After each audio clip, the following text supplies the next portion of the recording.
Part 1. You will hear an extract from a talk about the Scottish Highlands. First, you have some time to look at questions 1 to 8.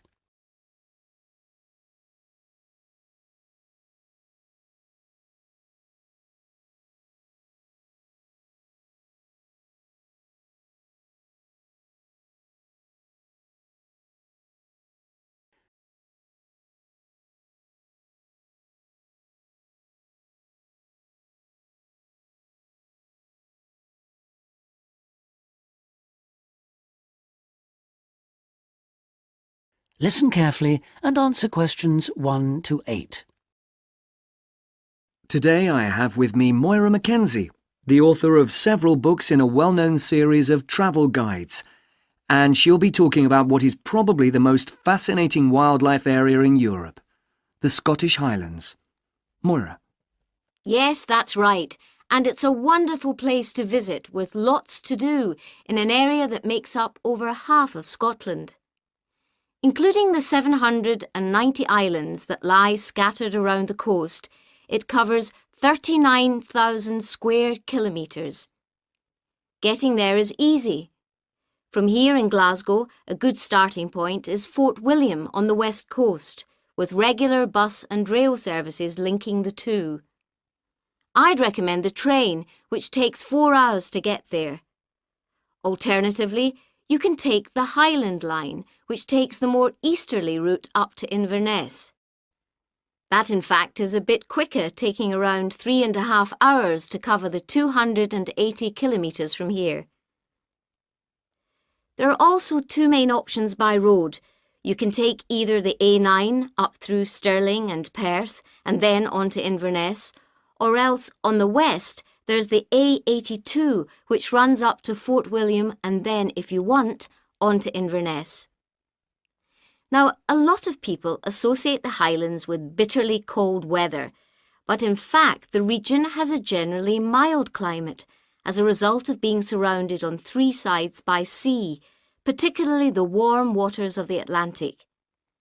At sea level in the west, for instance, the temperature ranges on average from a minimum of 1 degree centigrade in January up to 18 in July, and you can actually see palm trees growing there. Obviously, though, the temperatures will be lower inland and on higher ground. You can expect it to rain a lot too, particularly in the west, where annually as much as 2,000 millimetres regularly falls, though this helps account for the rich variety of vegetation and wildlife. When you get there, you'll find there are plenty of reasonably priced places to stay. In Fort William, for instance, you can find a room for the night in a small hotel or a bed and breakfast for just £25, or for £28 to £30 in Inverness. It's probably a good idea to book ahead though, especially in the summer months. With all the leisure, sports and cultural activities on offer, the towns are becoming increasingly popular with visitors. For example, accommodation in Inverness won't be at all easy to find this year around the 23rd of July, as that's when the local Highland Games will take place. So, if your aim is to see the countryside, it may be best to stay in a small village. Before you hear the rest of the talk, you have some time to look at questions 9 and 10.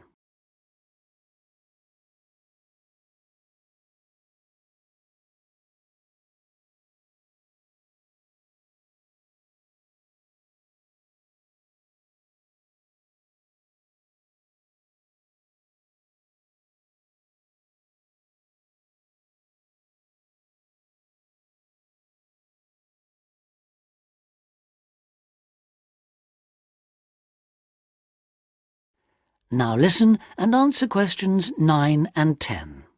As I mentioned, there's a huge range of wildlife in the Highlands, but for those visiting the area, there are some basic ground rules that are essential if we are to protect it. Firstly, you should make every effort not to disturb birds and animals, and one way of doing this is to blend in with your surroundings, for instance by avoiding brightly coloured garments, such as orange anoraks. To see wildlife clearly, it's best to use binoculars, keeping your distance. This is particularly important during the breeding season. Wherever possible, use a hide so that they are less likely to detect your presence. Surprising though it may seem, visitors are advised to use their cars where no purpose-built hides are available, as people are apparently less likely to startle animals if they stay inside their vehicles. You may even find that creatures come up close to where you're parked, in which case, wait until they've gone before you move off. It should really go without saying that it's essential to be as quiet as possible, though sadly some people need reminding of this. Oh, and one other thing.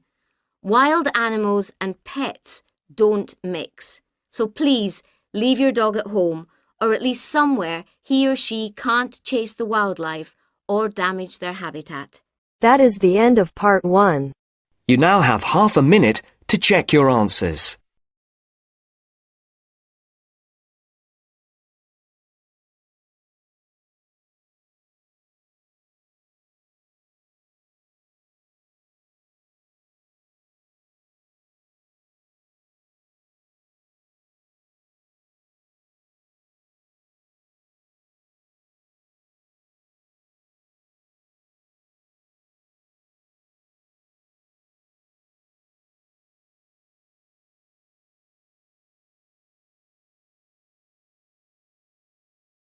Now turns to part 2.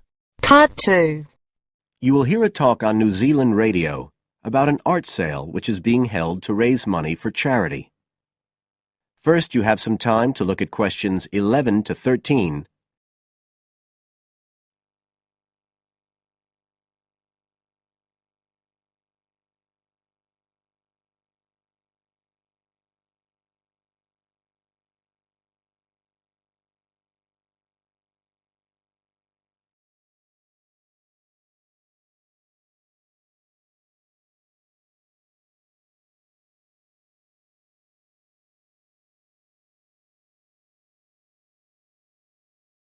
Now listen carefully and answer questions 11 to 13.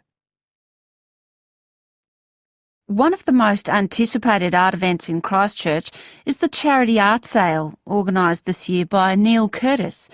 Neil, tell us all about it. Well, Diane, this looks like being the biggest art sale yet. And the best thing about it is that the money raised will all go to charity. So what you probably want to know first is where it is. Well, the pictures will be on view all this week, most of them at the Star Gallery in the shopping mall.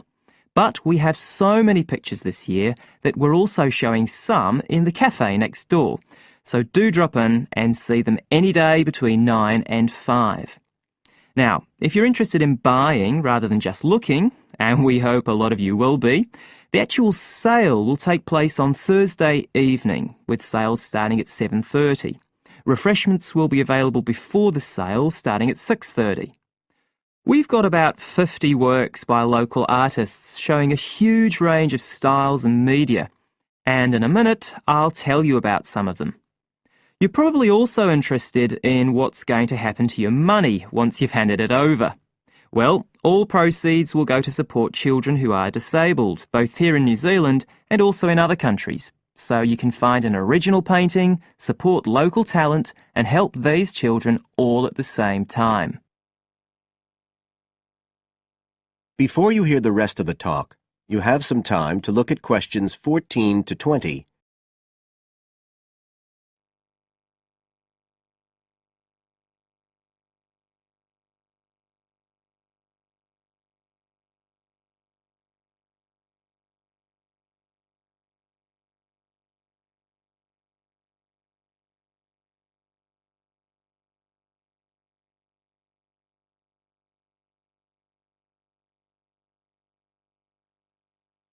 Now listen and answer questions 14 to 20. Now, let me tell you a bit about some of the artists who have kindly agreed to donate their pictures to the charity art sale. One of them is Don Studley, who has a special interest in the art sale because his 5-year-old daughter was born with a serious back problem. After an operation earlier this year, She's now doing fine, but Don says he wants to offer something to help other less fortunate children. Don is totally self-taught and says he's passionate about painting. His paintings depict some of our New Zealand birds in their natural habitats. One relative newcomer to New Zealand is James Chang, who came here from Taiwan 9 years ago at the age of 56. Mr. Chang had 13 exhibitions in Taiwan before he came to live here in Christchurch, so he's a well-established artist, and art has been a lifelong passion for him. His paintings are certainly worth looking at. If you like abstract pictures with strong colour schemes, you'll love them. Natalie Stevens was born in New Zealand, but has exhibited in China, Australia and Spain. As well as being an artist, she's a website designer. She believes art should be universal, and her paintings use soft colours and a mixture of media. Most of her pictures are portraits, so watch out. Some of them may even be friends of yours. And then we have Christine Shin from Korea. Christine only started to learn English 2 years ago when she arrived in New Zealand, but she's been painting professionally for over 10 years, and she sure knows how to communicate strong messages through the universal language of art. She usually works from photographs and paints delicate watercolours, which combine traditional Asian influences with New Zealand landscapes, giving a very special view of our local scenery. Well, that's all I have time to tell you now, but as well as these 4, there are many other artists whose work will be on sale, so do come along on Thursday. We accept cheques, credit cards or cash. And remember, even if you don't buy a picture, you can always make a donation. The end of part 2. You now have half a minute to check your answers.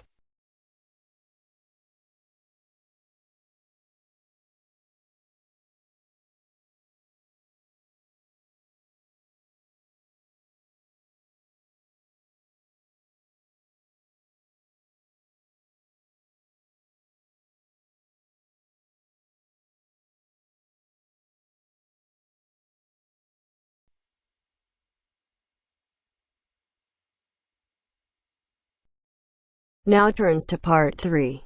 Part 3. You will hear a student talking to her tutor about a presentation. First, you have some time to look at questions 21 to 23.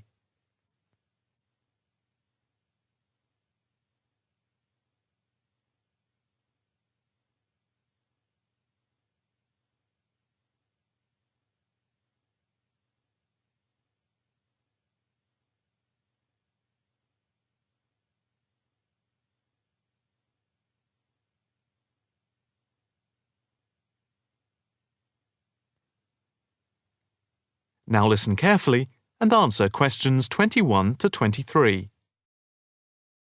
Excuse me, Dr. Owen, I... Oh, hello, Karen. Have you got a few moments? Yeah, sure. How can I help you? Well, I've had difficulty finding data on the original question, and I was wondering if I could change my paper to Investment in Knowledge, comparing some European countries with the United States, and then with others throughout the world, including the OECD average. I found lots of data by way of graphs, etc. Where did you get the data from? From various sources, books and journals. How are you going to present the material? I am going to use the electronic whiteboard as suggested and do a blend of graphs, pictures, text and podcasts to illustrate my presentation. It sounds very impressive. Yes, let's hope the whiteboard works. But I'm also going to have a PowerPoint presentation for a backup, just to cover myself. A backup is a good idea, but it's a lot of work doing everything twice. It is, but at least I'll have experience of both. Before we talk about how to use the data I've selected, could you give me the names of a few websites I should look at for more specific background material?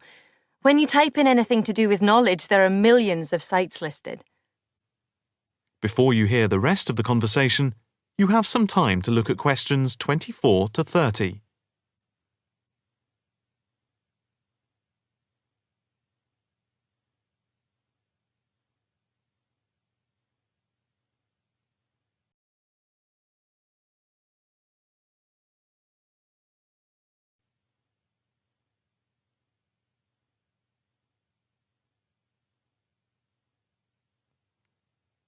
Now listen carefully and answer questions 24 to 30.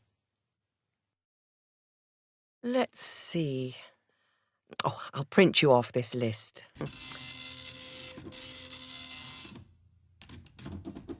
Oh, there we go. Right. Do I really need to study everything on these? No, I suggest there are 5 or 6 you can look at. The one you have to go through is the IT department section on the university site, which is www.kmul.org. It has articles by all of us in the department and has links to useful information, so I think it is essential to look at this. OK, I've already been on it, but I'll tick that one as a must-read. And there's a site which is hosted by Pollock. It's investmentit.com. All you need to do is to skim the abstracts of the articles on the site. They'll give you a general idea about the effects of investment in knowledge. Yes, that sounds good. It cuts out having to read everything. What about this one? knowledgejournal.com. If I remember, it's not that useful. I would say that there are very few things that you need to read there. Then there's itknowledgereview.com. It's got loads of articles, but it's probably best just to read those that have come out in the last term or so. Do you have to subscribe? No, it's free from the university library. And another free journal online is itonline.com. I wouldn't say it's essential to read it, but it is beneficial. And so I think it is worth a look. If you think it's useful, there is no harm in looking at it. But nationalstatistics.com is worth looking at and trying out the links that it gives. I think these are probably enough to be getting on with. I think so. There's another thing I want to ask about. How much material should I use in my presentation? Avoid crowding the screen. If you have lots of information at one time, people will not be able to follow it and will just switch off. That's worth remembering. I've been in lectures where there was too much detail on the screen and it was impossible to read quickly. But what about visuals? Do you think it's okay to mix visuals and text? Visuals are very useful, but they must be relevant, or else people will get confused about what they mean and why they are there, and they won't pay attention to what you are saying. So be careful. From what I can see, you have the makings of a very good presentation. Thank you. That is the end of part 3. You now have half a minute to check your answers.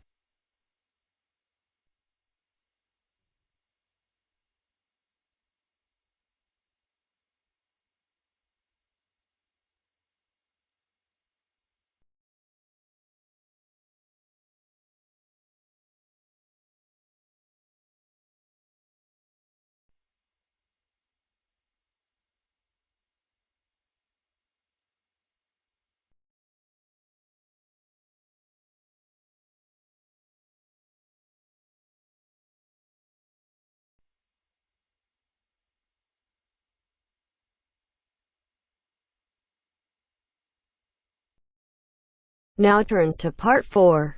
Part 4. You will hear an extract from a talk about preventative medicine. Specifically, how students can look after their own health. Listen to what the speaker says and answer questions 32 to 40. First, you have some time to look at the questions.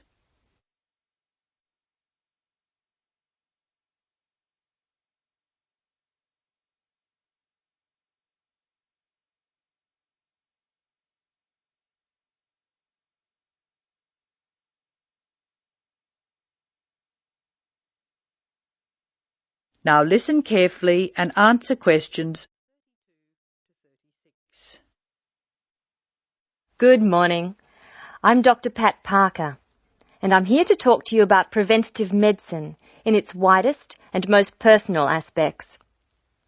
In other words, I'm here to tell you how the patient should wrest control of their health away from the practitioners of medicine and take charge of their own medical destiny. I want to talk about staying out of the hands of the doctor. When the patient takes responsibility for her or his own health, and let's decide the patient is male for now, men are in fact more at risk than women anyway, when the patient takes over his own health regime, he must decide what he wants to do. The first thing, of course, is to give up the demon nicotine. Smoking is the worst threat to health, and it's self-inflicted damage. I have colleagues who are reluctant to treat smokers. If you want to stay well, stay off tobacco and smoking in all its manifestations. Our department has recently completed a survey of men's health. We looked at men in different age groups and occupations, and we came up with a disturbing insight.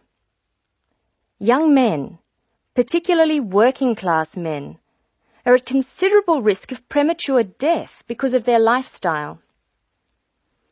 As a group, they have high risk factors.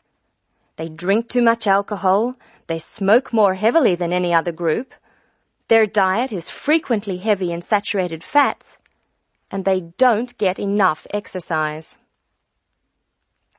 We then did a smaller survey in which we looked at environmental factors which affect health. I had privately expected to find air or water pollution to be the biggest hazards, and they must not be ignored. However, the effects of the sun emerged as a threat which people simply do not take sufficiently seriously. Please remember that too much sunlight can cause permanent damage. Given this information, and the self-destructive things which people, particularly young men, are doing to themselves, one could be excused for feeling very depressed. However, I believe that a well-funded education campaign will help us improve public health standards and will be particularly valuable for young men. I'm an optimist. I see things improving, but only if we work very hard. In the second part of the talk, I want to consider different things that you as students can do to improve your fitness.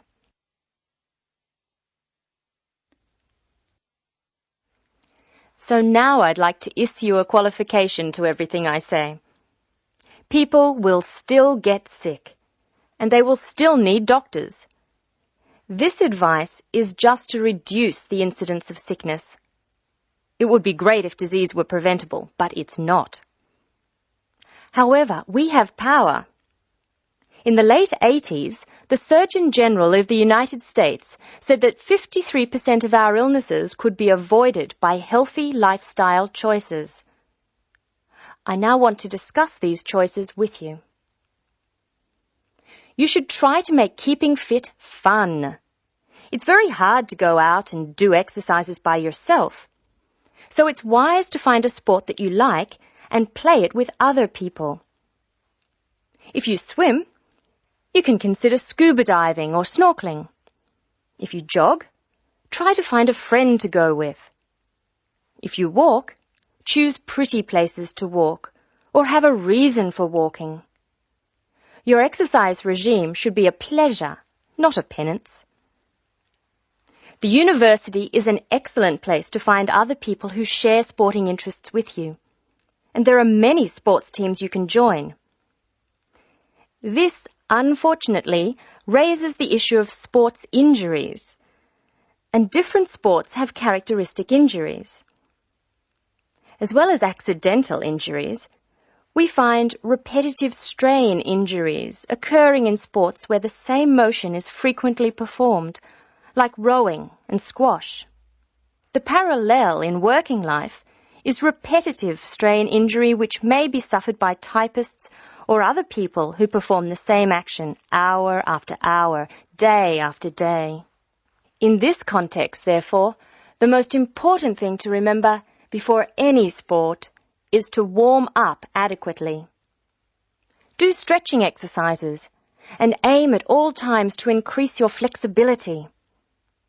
Be gentle with yourself and allow time to prepare for the game you have chosen to play.